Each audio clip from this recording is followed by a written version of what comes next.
look so put together, but I'm still wearing my pajama pants. Don't tell anyone though. There's been something that's kind of been on my mind lately, and it's kind of been busting my chops, grinding my gears, rustling my feathers, and it's kind of about sustainability in clothing brands. So the definition of sustainability is meeting our own needs without compromising the ability for a future generation to meet theirs. It's a balance between environment, economic, and social. If you're thinking about the environmental portion of sustainability, that's going to kind of be things like, does this product use recycled materials? How much does this product use? How is this product manufactured? And what are the environmental impacts of that? The travel for getting these materials and shipping them out, what are those emissions like? When we think about the economic pillar of sustainability, we're thinking about what is the true cost to make this product. It's often very low compared to the price. That's kind of how they make their money. So how much are they selling it for, and how much does it cost to make? And when you also think about economic, you're also thinking about the lifespan, like how long is this article of clothing going to last? And then there's the social pillar of sustainability. Who is making these clothes? Where are these clothes coming from? Do they have ethical labor? Do they get paid enough? Etc., etc. I kind of feel like there isn't enough awareness in regards to sustainability in fashion, and the biggest offenders and those who kind of try and play off that they're sustainable when in reality they aren't. It didn't really occur to me how much clothes I was buying, how many things that I was buying and the life cycle was so short, and I would kind of toss them aside or just kind of leave them in my closet for years before throwing them out and not ever wearing them more than once. They were so cheap, and it was like, you know, this is fine, it's not a big deal. So I feel like it's something we need a little bit more information on, as well as identifying when something is actually sustainable and when something is more maybe eco-friendly, or maybe they're making steps to being more environmentally friendly but aren't fully sustainable. The first company that really kind of sparked me wanting to make this video was I was looking for shoes, and I went onto Adidas website because I had Adidas in the past, and it's a popular shoe, like, you know. At the time they had a kind of recycled material, eco-friendly line, which I found kind of interesting. I had already kind of been interested in sustainable fashion. I had been shopping at sustainable stores already, so it was something that kind of interested me, and I wanted to see what they were doing. On their website, they featured products that use more sustainable cotton, recycled materials, and it was called their Remade collections. It was products made to not be thrown away.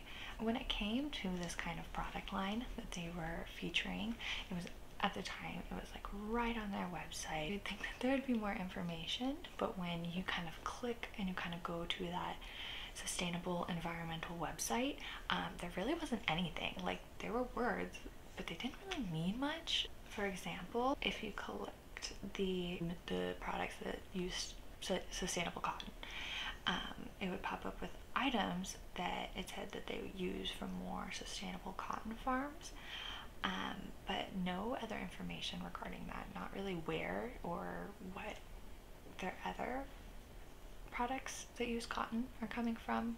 It wasn't much.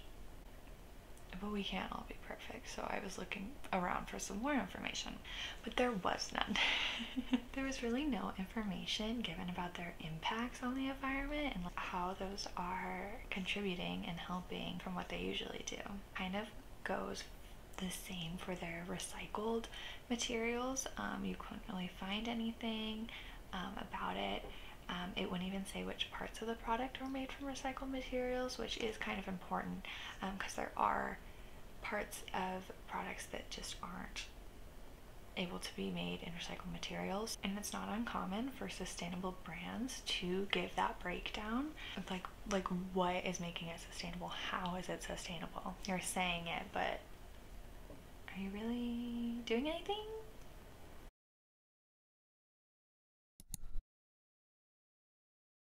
If you're unfamiliar, Fashion Nova is a clothing line online. It's very, very popular. It's very popular for creators and influencers to be sponsored by Fashion Nova, to wear their clothes and kind of promote Fashion Nova. They sell very trendy clothes, things that are really on brand right now, things that are really popular. One of the things that makes Fashion Nova so appealing is the price tag. You get these trendy clothes for such a low price. The problem with that is, again, overusage. Fashion Nova doesn't technically claim to be sustainable in any sort of the word, but it's also a great example of how much the fashion industry impacts the environment and how much waste goes into it. We have to think about that social part. Who's making these clothes?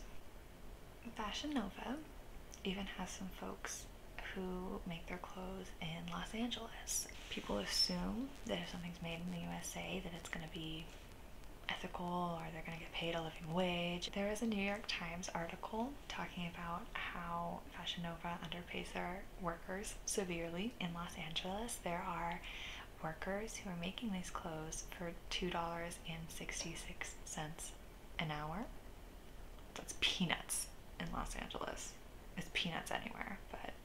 And another huge offender who might even be worse or equal, to be honest, is Zara, another fast fashion company who has very trendy clothes at a cheaper price that is, again, sold by influencers and creators. Zara has made claims to increase sustainability by 2025. However, they are one of the biggest offenders, and despite such claims, they are not doing too hot in the social aspect of sustainability. In 2011, AHA, the contractor reportedly responsible for 90% of Zara's Brazilian production, was found to have subcontracted work to a factory employing migrant workers from Bolivia and Peru in sweatshop conditions in Sao Paulo to make garments for the Spanish company. Zara is a fast fashion company with the business model of rapid consumption, and you can't be sustainable on that business model. It's just not possible. Rapid consumption is one of the biggest parts of the environmental impact when it comes to the fashion industry, and a company running on that model can never truly be sustainable. So unless in 2025 they are going to completely change their business model, I don't see how that's something that they're actually going to be able to achieve. Looking into the New York Times article when it came to Fashion Nova, it was saying things like they would have these kind of third parties, just like Zara did. They would get continuous fines for labor violations and get in trouble for it because they would, one, say, oh, it's a third party, we didn't know, which is kind of bullshit. It's your company. You do know. It's still you, like the company. You're still doing that, despite shipping it off to a third party and saying, well, we didn't know, so oops. Feels like Zara really has to stretch the environmental aspect, and that they're like an environmentally conscious brand. Zara said that there were a lot of, some of their clothes were more sustainable, use less water, whatever. Tried to find different products like shirts, shoes, pants, kind of like a medley of everything to kind of see where those were. Last time I checked, they didn't have a specific category, so I did kind of have to jump around. There was a particular garment that said it consumed less water in the process, but that was about it. And I also couldn't find any other clothes. Probably a few more, but I couldn't find them. So that's kind of hard, again, to be a sustainable company when it's hard to find your sustainable clothes. I frequented a lot of pages for this video that I gave a lot of these fast fashion companies a chance to kind of explain themselves. I would go to their pages, I would try and find everything. I'd look in the FAQs, I would look to see if they had any, pages specifically like that, and a lot of them didn't, or like I said, a lot of them were really flimsy. They made these claims, but they didn't have the evidence to back it up. You can't be sustainable without transparency. If you have nothing to hide, then there should be no problem telling your consumers where their clothes are coming from. And if you're unable to do that, that's kind of suspicious. Also, if you have to stretch the truth and kind of give these like half-assed responses, like, yeah, we're eco-friendly, we, you know, use recycled materials, but then you don't tell us where, how much those materials, or even what product has those recycled materials. I'm like, how am I supposed to know? How am I supposed to know? I feel like more and more consumers are taking accountability for the clothes that they buy and just being more conscious and aware and wanting to do better. They look towards these companies to help them, to tell them what is good and what isn't good, and if their products are sustainable, environmentally friendly. I feel like a lot of these companies are kind of riding on that trend, being like, yeah, us too. And these fast fashion companies are the exact opposite. They're not doing what they say they're doing. You cannot be a fast fashion, rapid consumption business and be environmentally conscious. Sustainable clothes are more expensive. Maybe not forever, but for right now. And that kind of sucks. As someone who has grown up with like lower middle class, like not a lot of money, like whatsoever, like cheaper clothes were kind of the only things that we could afford, and you know, that is the case for so many people, and it sucks because it does kind of put you in this position. Do I buy sustainable clothing that's going to be at a higher markup due to where it comes from, or am I going to buy cheaper clothes that aren't going to last as long, but is what I can afford? And it's a really tough middle ground. And I'll be honest, I don't totally know the answer to that. It's a tricky one. It's hard. It's really difficult. But there are smaller ways that we can make changes. When I was buying sustainable clothes, I was buying less clothes, just in general. If you can't buy sustainable all the time, is thrifting. Some of my best clothes have come from thrifting. I absolutely love thrifting. You find some weird shit, but you also find some really good shit. You can also buy secondhand from online retailers, eBay or, you know, Poshmark, whatever, those types of online retailers that are selling secondhand from someone else. So you're buying someone else's clothes, someone who's already bought this. We can always do a little bit better when it comes to what we buy. The reality is that those major companies that we talked about are going to be the biggest offenders to the fashion industry, because they are the fashion industry. In the end, we need to just kind of expect more from companies and ask for transparency. Thank you so much for watching this video. I am definitely going to make some more. This is just the beginning, but I also felt very passionate about this and felt like I needed to make something about it.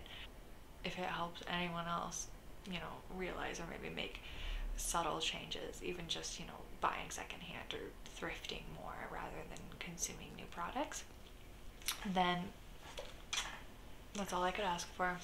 And if you have any small businesses or sustainable clothing brands that you just absolutely love, and want, you know, a little more love and attention, or just sustainable products in general, please let me know down in the comments. I'd absolutely love to check them out. I'm always looking for new things. Hope you have a good rest of your day. Bye. Maybe try and make a personal effort to sorry, my ferret just sneezed.